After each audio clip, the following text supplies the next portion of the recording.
আমি সিনেমা দেখতে ভালোবাসি, নাটক দেখতে ভালোবাসি, কিন্তু পয়সা খরচ করতে ভালোবাসি না। সবসময় কি টিকিট কেটে বরবাদ দেখা যায়? বরবাদ দেখতে গেলেও 350-500 টাকা দিয়ে বরবাদ হতে হয়।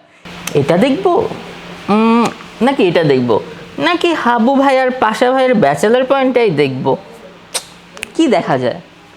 ও আচ্ছা, আপনারা কি মনে করছেন আমি ভিডিওতে এসে কেন আবার ভিডিও দেখছি? আমি সিনেমা দেখতে ভালোবাসি, নাটক দেখতে ভালোবাসি, কিন্তু পয়সা খরচ করতে ভালোবাসি না। সবসময় কি টিকিট কেটে বরবাদ দেখা যায়? বরবাদ দেখতে গেলেও 350-500 টাকা দিয়ে বরবাদ হতে হয়।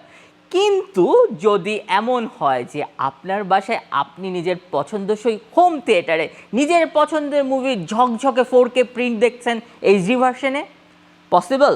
অবশ্যই পসিবল। তার জন্যই তো আছে আমাদের এই অ্যামডক্স 86 ইঞ্চ S4 সিরিজ। খালি এডুকেশন সেক্টরে গেলেই হবে, কর্পোরেট সেক্টরে গেলেই হবে? এন্টারটেনমেন্ট সেক্টর বলে তো একটা কথা আছে বস। আর সেই এন্টারটেনমেন্ট সেক্টরে আমার পছন্দের নাম কিন্তু এই Amdocs 86 inch smart interactive flat panel. কেন? বড় স্ক্রিন, বড় মজা, আরও আছে এখানে পাঁচটা স্পিকার। এন্টারটেনমেন্ট জগতে, সাউন্ডের দুনিয়ায় আপনি কি হারাতে চান? আপনি কিন্তু চাইলেই হারিয়ে যেতে পারেন আমার সাথে এবং অ্যামডক্সের সাথে। কারণ অ্যামডক্স ইন্টারঅ্যাক্টিভ ফ্ল্যাট প্যানেলে আছে পাঁচটি স্পিকার। কি বিশ্বাস হচ্ছে না? আমি এখনই দেখিয়ে দিচ্ছি।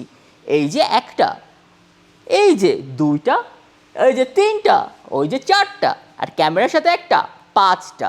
তাইলে আপনার রুমের সাউন্ড কোয়ালিটিটা কত বুম করবে! সাউন্ড কোয়ালিটি আপনি শব্দের সমুদ্রে হারিয়ে যাবেন। মিউজিক লাভার হোক বা গেম লাভার, সবার বেস্ট চয়েস কিন্তু এটাই, অ্যামডক্স স্মার্ট বোর্ড।